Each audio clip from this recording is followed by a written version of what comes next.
Pablo, buenos días, buenas tardes, ¿cómo estás? ¿Qué tal, Uri? ¿Cómo estás? Encantado, como siempre, de estar aquí contigo. Pues nada, mil gracias por estar con nosotros un día más y empezamos fuertes, fuertes. Ha salido Powell, bueno, dicho que van a tener que subir los tipos de interés más de lo esperado, más de lo estimado, pero a la vez nos están diciendo que, por otro lado, no va a haber recesión, ¿no? ¿Es esto posible? Mira, yo llevo 36 años en esto y creo que no ha habido una sola vez que un banco central haya pronosticado una recesión. Eh, Siempre se habla de soft landing. En 2007 se hablaba de soft landing o aterrizaje suave. El Fondo Monetario Internacional en 2007 decía que 8 o 9 países podrían entrar en recesión. Entraron algo así como 87 países, ¿no? En recesión luego en 2008. Eh, por tanto, le diría a la gente, no esperes que sea un banco central el que te advierta del riesgo de recesión porque no lo han hecho nunca. Seguimos lejos del objetivo de inflación, que es el 2%. ¿Crees que habrán subidas, ahora estamos hablando de la Reserva Federal, ¿no? De 50 puntos básicos de nuevo? Es decir, ¿dónde está ese límite, ¿no? Ese punto terminal en las tasas, que ahora ya se difumina un poco, no sabemos. Digamos que no lo saben ni ellos. Tienen un mandato dual, que es, por un lado, pleno empleo. Lo tienen conseguido con creces. Están en una de Ujú. las tasas de desempleo más bajas de la historia de Estados Unidos. Si subiese el desempleo un punto porcentual entero, seguirían en tasas de pleno empleo. Eso te da una idea de cuánto margen tienen para aumentar la restricción monetaria sin poner en peligro uno de los objetivos. Y el otro objetivo es la inflación, y como indicas tú, está muy, muy lejos, más de un 200% respecto al objetivo que pretenden conseguir. Con lo cual, si a un niño le dijeses, bueno, tienes dos variables que controlar, una está totalmente controlada y la otra fuera de control, ¿qué Claro. tienes que hacer con esta herramienta? Te diría, pues esta herramienta dale tralla, ¿no? Esa herramienta es subir los tipos. Entonces, a mí me sorprende mucho, ¿no? La mentalidad de todo el mundo, no van a, digo, pero ¿cómo no van a? Si el problema es que no controlan la inflación y tienen una herramienta que es la subida de tipos, pues hasta que la inflación no remita donde ellos quieren, evidentemente tienes que contar con que este proceso que se inició en marzo de 2022 va a seguir su curso. Ahora mismo hemos pasado de que el mercado diese una probabilidad del 0% a subir 0,50, es decir, a Ujú. subir medio punto porcentual, ahora está cotizado al 75% que van a subir medio por ciento. Pero a mí me fascina que hace 3 semanas la probabilidad fuese un 0% y que cuando salió el dato de inflación nadie dijese, bueno, pues con estos datos de consumo fuerte, inflación disparada, la Fed va a tener que hacer más. Entonces, hay veces que me alucina cómo le funciona la cabeza al mercado y cómo se autoconvence Sí. de esto está a punto de acabar, ¿no? Sí, eso. Ahora hablaremos exactamente de ese comportamiento del mercado porque es un poco irracional desde el punto de vista de muchos. Pero, claro, hablábamos del empleo, alto empleo. Sí que es cierto que hemos visto también en ruedas de prensa a la gente diciéndole, oye, al señor Powell, si vas a realizar esas subidas de los tipos, te vas a cargar 2 millones, ¿no? de empleos aproximadamente. Em, claro, ellos están apostando, o sea, el mismo Powell decía, sí, sí, es que no hay otra alternativa. Lo que vamos a pasar por el aro sí o sí, ¿no?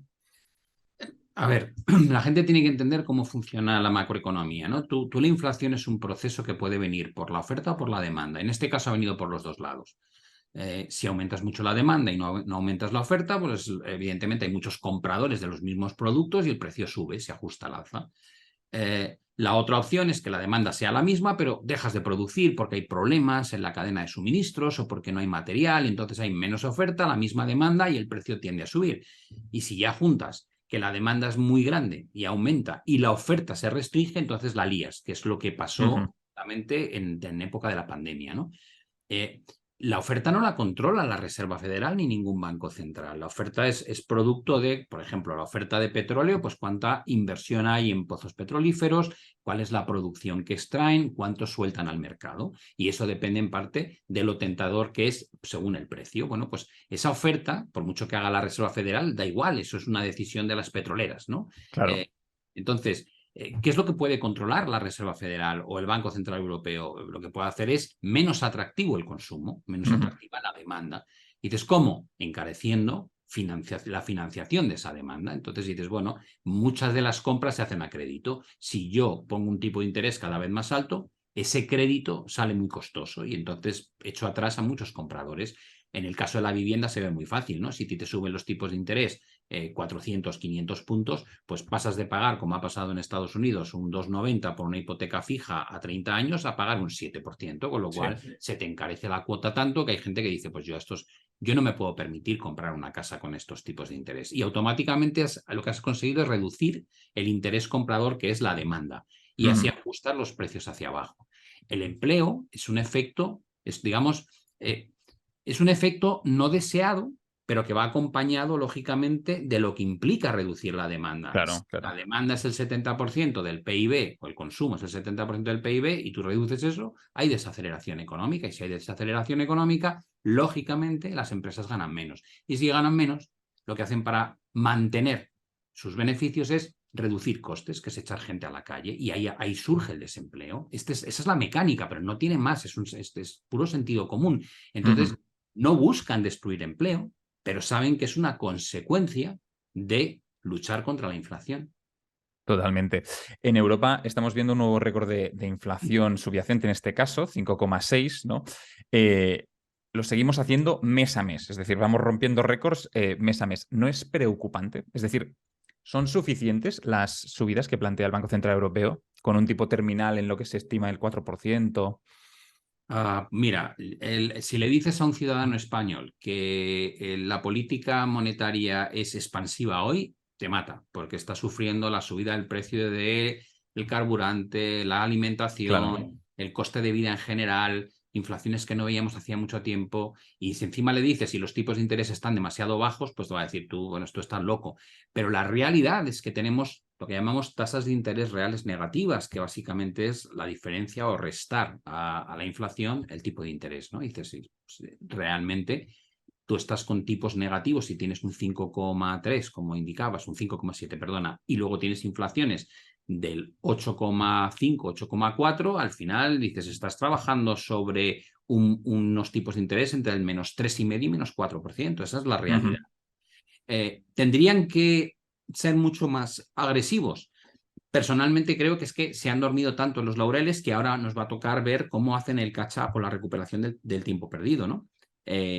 No deberíamos habernos acostumbrado a tener tasas de interés reales negativas, porque cuando tienes un dinero tan barato, lo que sueles provocar es una mala asignación de ese dinero. Ya no haces inversiones productivas, sino que haces consumo puro y duro para tener mejor calidad de vida, porque te cuesta poco. Las empresas empiezan a hacer share buybacks o recompra de acciones en lugar de hacer inversión en CAPEX. Entonces, hemos creado durante una década y media un monstruo, ¿no? Que es pensar que el dinero en tasas del -0,50 era normal. Era normal, sí. Claro, 18 trillones de dólares de bonos en tasas negativas. Es una anomalía, pero nos hemos creído durante 15 años que era algo con lo que podíamos estar conviviendo ya de por vida. Y ahora nos toca la realidad, ¿no? Y me dices, ¿crees que los tipos van a tener que seguir subiendo? Entiendo que sí, que la cota del 4%, por supuesto que la vamos a alcanzar, y es muy probable que superemos eso. ¿Hasta dónde? Digo, hasta que cometan un error más grave que la inflación. La inflación fue un producto monetario de demanda y de oferta. La oferta no fue culpa de ellos, fue el COVID. Sí. Pero ahora están en el camino perfecto para provocar una recesión más severa de lo que imaginan que pueda llegar a ser y tener que volver a pegar un volantazo en sentido contrario, con lo cual es que estamos viendo probablemente un proceso de manual, ¿no? de lo que no se debe hacer y sin embargo es lo que estamos haciendo. Es grave desde mi punto de vista. Hay un indicador clave también en Europa, ¿no? Que hemos visto últimamente, y es que hemos visto que ha aparecido la primera caída en la serie histórica de la M1. ¿Vale? Entonces, seguramente la gran mayoría de la audiencia no sabe lo que es la M1. Por favor, Pablo, ¿nos podrías explicar brevemente qué es la M1 y por qué es importante? Bueno, nosotros utilizamos distintos agregados monetarios que se llaman, los ponemos los nombres de M1, M2, M3.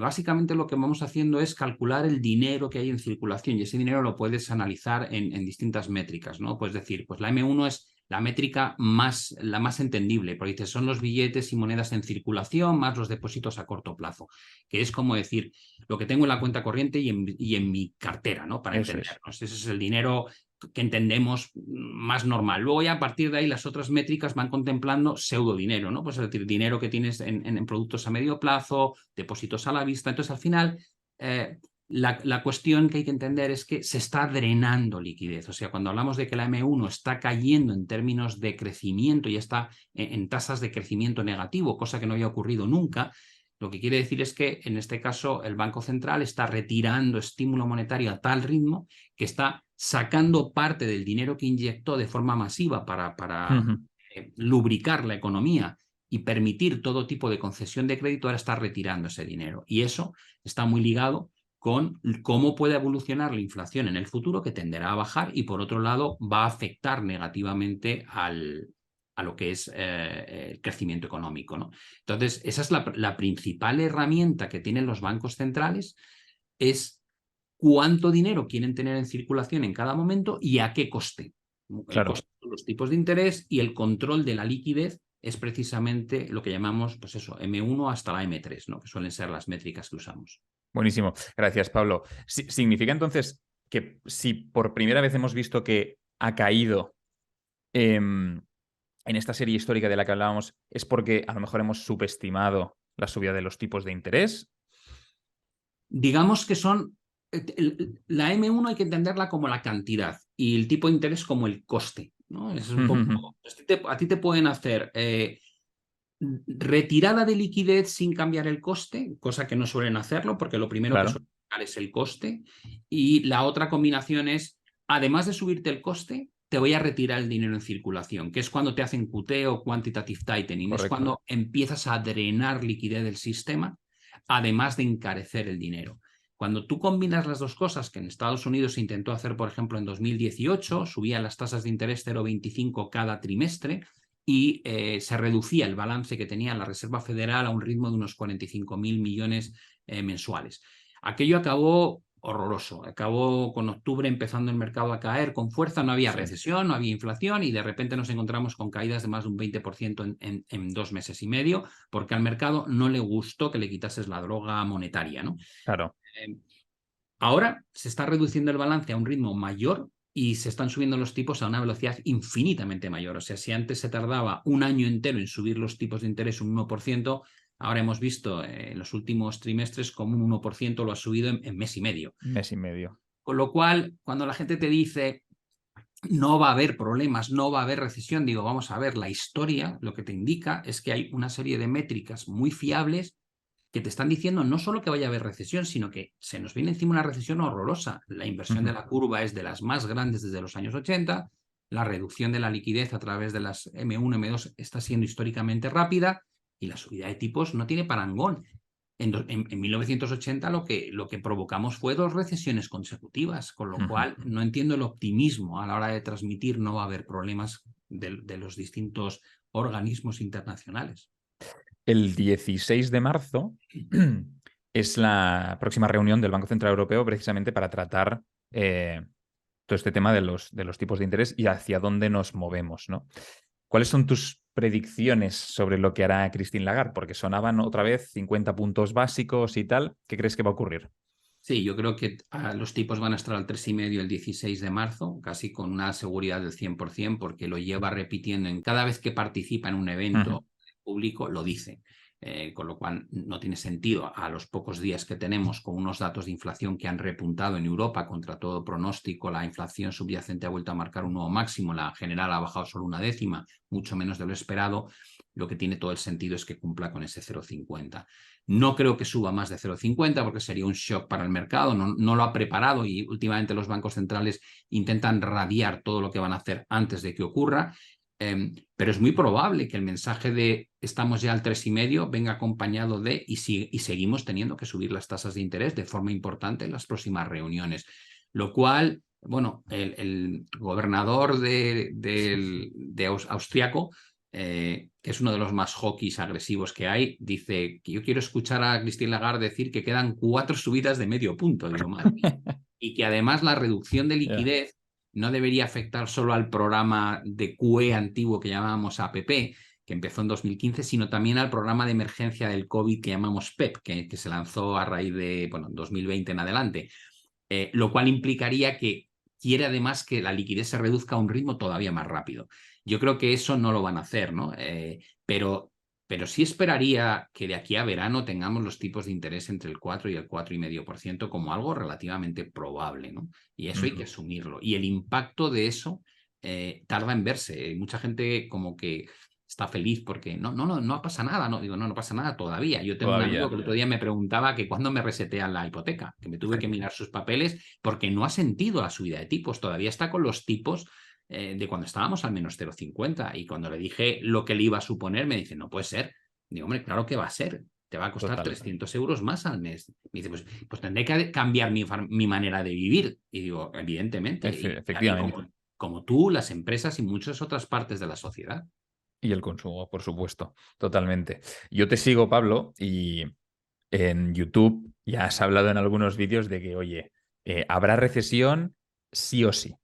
Es decir, que cuando otros medios a lo mejor dicen que lo ponen un poco más gris o con posibilidades de que no exista recesión, tú afirmas de que la habrá sí o sí, ¿no? Que es una cuestión de tiempo. ¿Hay alguna alternativa a la recesión? ¿Alguna solución por la que podamos evitar esa recesión o va a ocurrir sí o sí?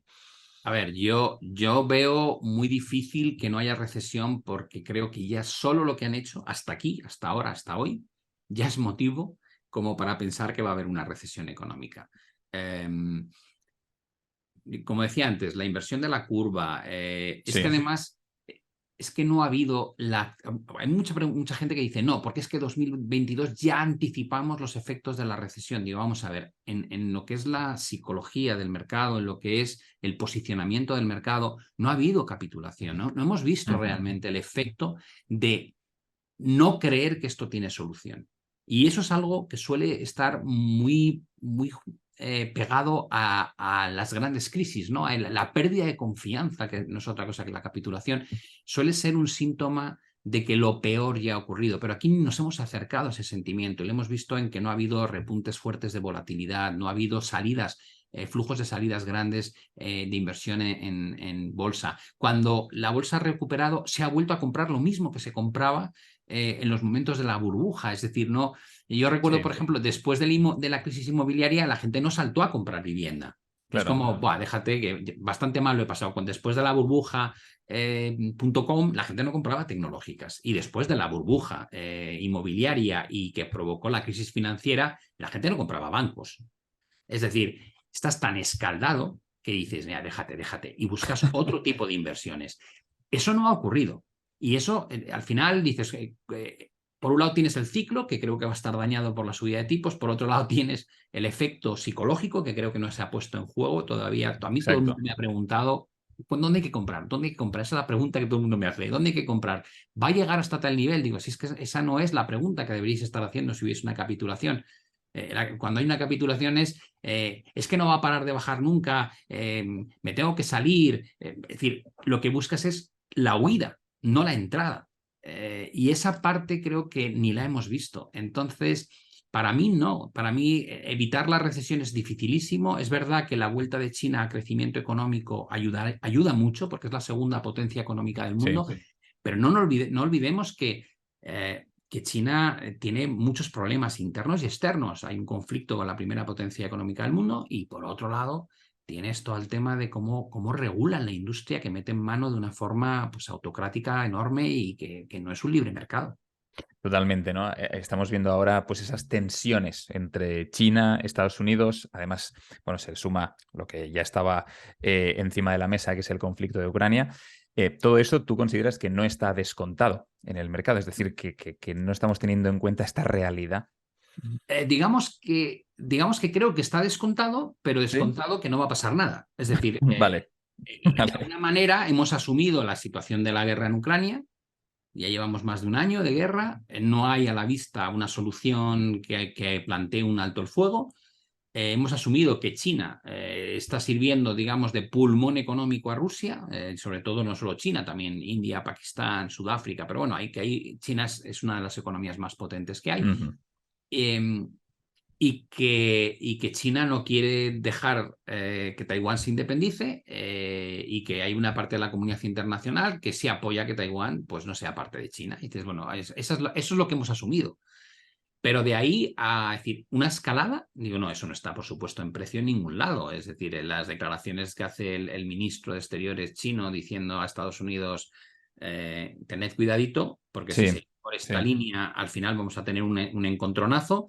Eso yo creo que la gente lo escucha, pero nadie le da validez. Dice, ¿cómo se van a meter estos dos monstruos en una guerra, ¿no? En un conflicto bélico? Pero ahí está. Tú miras los últimos años y la escalada de tensión va a más, no a menos. Miras un poco lo que está haciendo Corea y tampoco es tranquilizante. Al final, miras lo de Irán, que ha enriquecido plutonio hasta pues está a un 8% de tenerlo a un nivel en que podría generar armas nucleares y se ha saltado el límite que había impuesto el organismo que controla pues, el enriquecimiento de uranio y plutonio. Entonces dices, bueno, focos de tensión existen, evidentemente, no total. se apaciguan y estamos acostumbrados a convivir con ellos, dando por hecho que no puedan acabar siendo nunca cisnes negros. Ahí está el riesgo, que de repente uno de estos nos salta a la cara. Exacto, sí, hay muchos potenciales cisnes negros ahora mismo, muchas variables que no estamos controlando y eso, ¿no? Veíamos un optimismo que desde mi punto de vista es un poco desmedido, desmesurado, ¿no? En el mercado. Em, ¿Cuál, dentro de todo este escenario, cuál es el impacto que esas subidas de los tipos que vemos que irán a más puede tener en la economía mundial primero y luego para el inversor?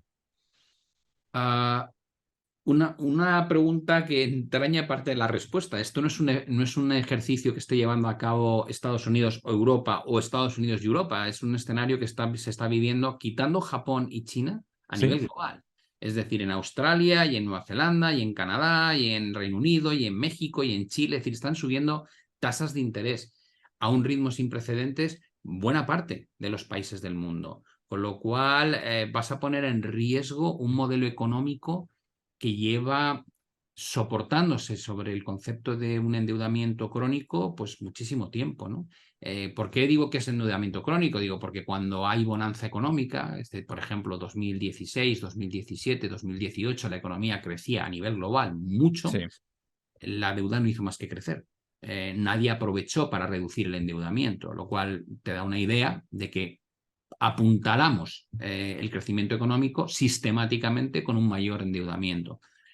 Hemos llegado a más de un 350% de deuda sobre el PIB agregado en términos mundiales y más de 300 trillones de deuda. Y dices, vale, durante década y media esa deuda la hemos financiado a un coste ridículamente bajo porque estaban los tipos en menos 0,50 o en el 0% en la mayoría de países desarrollados del mundo. Ahora estamos hablando de que te van a cobrar entre un 4 y un 5 y pico, según qué áreas, sí. por esa misma deuda. Y esa deuda se renueva, es decir, cada X tiempo vence y tienes que emitir deuda a este nuevo coste.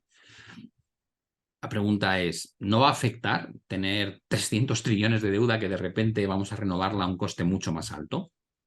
Y dices, hombre, es materialmente imposible que no tenga efecto. Claro que va a tener efecto. La pregunta es cuánto, ¿no? Por tanto, dices, ¿tenemos mucho margen? Que sería la siguiente pregunta, ¿no? Es Sí, decir, sí, me va a dar la pájara, ¿vale? Pero ¿desde dónde? Porque a lo mejor es que voy liderando la carrera y tengo media hora de tiempo y aunque me dé la pájara no pasa nada, no entro en recesión. Digo, no, no, es que el último trimestre de Europa crecimos al 0,1%. sí, Por sí. debajo de cero es recesión. Y Estados Unidos, aunque todavía está con tasas de crecimiento más altas, la tendencia es claramente a la baja. Con lo cual dices, es que no hay mucho más margen. Japón está flirteando con recesiones cada 3 años. Parece que el que tiene la situación más controlada en este momento es China, ¿no? Porque ha sacado un pronóstico de crecer un 5 este año frente al 3 del año pasado y como no tiene presiones de inflación, puede jugar con el estímulo monetario y fiscal, el resto no puede, ¿no? Por tanto, la sensación que yo tengo es que el efecto va a ser negativo a nivel global, porque estamos todos jugando al mismo juego y todos tenemos ahora mismo el mismo problema de la inflación, salvo en este caso China. Japón lo tiene, pero pasa de ello. Es Claro, decir, sí, nada, sí. sí, con los tipos al menos 0,10, pero es una economía que tiene un modelo de negocio del cual hay que huir, porque lo de Japón es un desastre. Efectivamente, has tocado un tema que creo que es súper interesante, ¿no? Y además tienes un vídeo en el canal que hablas de ello, que es la gigante y la gran desconocida por ahora o la gran tapada crisis de deuda, ¿no? Porque al final estamos hablando de una subida de los tipos de interés en un mundo ultra endeudado. Entonces, podemos ir un poco al detalle. ¿Qué significa esto, Pablo? O sea, ¿qué consecuencias podemos vivir de ello? Sí, a mí me gusta ponerlo siempre en contexto de lo que no son temas financieros para que la gente lo entienda, ¿no? Y siempre digo, llévalo a una economía familiar, ¿no? Tú normalmente un equilibrio consiste en que gastas lo que ingresas, ¿no? Y sobre todo si encima destinas una pequeña parte al ahorro. Eso sería lo más sano. Yo tengo un colchón y yo vivo acorde a lo que ingreso. Y cuando quiero llevar a cabo un proyecto, como necesito un dinero extra que no tengo, pues lo pido prestado. Si el proyecto me va a generar una rentabilidad suficientemente grande dentro de un tiempo, pues se va a financiar el coste de esa deuda a sí mismo. Es decir, yo lanzo un negocio, una peluquería con buenas perspectivas y Sí. la gente empieza a venir y con ese dinero que saco pago, además del alquiler, pago el tipo de interés que me pida el banco por el dinero que me ha prestado para alquilar o comprar el local. Digo, vale, pues perfecto. Eso es inversión productiva, eso es deuda productiva. Ahora, si en lugar de eso la misma unidad familiar lo que hace es que, oye, es que yo me quiero ir a Miami de vacaciones este verano y además me gustaría comprar un coche de esos chulos que han salido ahora, un Tesla eléctrico y tal, dices, un Serie S, digo, vale, genial, son 100.000 euros, por decir una cantidad. Digo, no lo Sí, tengo, pues voy a pedir un préstamo, digo, vale, pero es que el Tesla no te está aportando nada, claro. salvo satisfacción personal. Y las vacaciones lo mismo, no es deuda productiva, es deuda improductiva, no mejora tus ingresos futuros, sin embargo representa un coste. Y entonces, vale. Y si el tío que compra el Tesla y se va a Miami no para ahí y quiere comprarle pues el anillo o el reloj de lujo a su pareja y sigue así y la ropa de marca y no le da el dinero y pide préstamo uno tras otro, al final dice, sí, estás viviendo una realidad de bonanza ficticia financiado con una obligación de devolución del dinero en el tiempo. Dices, vale. Ahora te empiezan a decir que el coste de devolver ese dinero cada vez va a ser más alto. Y dices, jo, entonces, ¿qué haces? Pues estás asfixiando la capacidad de consumo de esa unidad familiar, porque bastante tienen con intentar devolver los préstamos. Una vez tienes esta foto, dices, vale, ¿qué ha hecho mal este tío?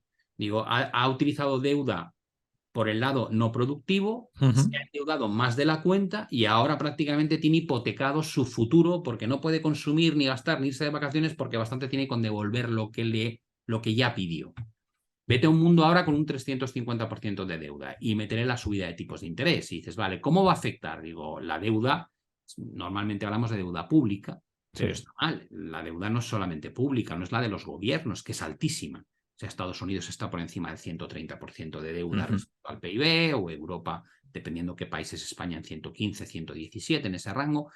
Pero es que además está la deuda de las empresas, está la deuda de los bancos, está la deuda de los ciudadanos. Y cuando agregas toda esa deuda y futuras deudas de pago de, por ejemplo, planes de pensiones que tienes que cubrir o seguridad social, jubilación, etcétera. Cuando sumas todo, descubres que Estados Unidos tiene 900% de deuda sobre el PIB y Europa 800. Qué barbaridad. Es una cantidad astronómica. Qué barbaridad.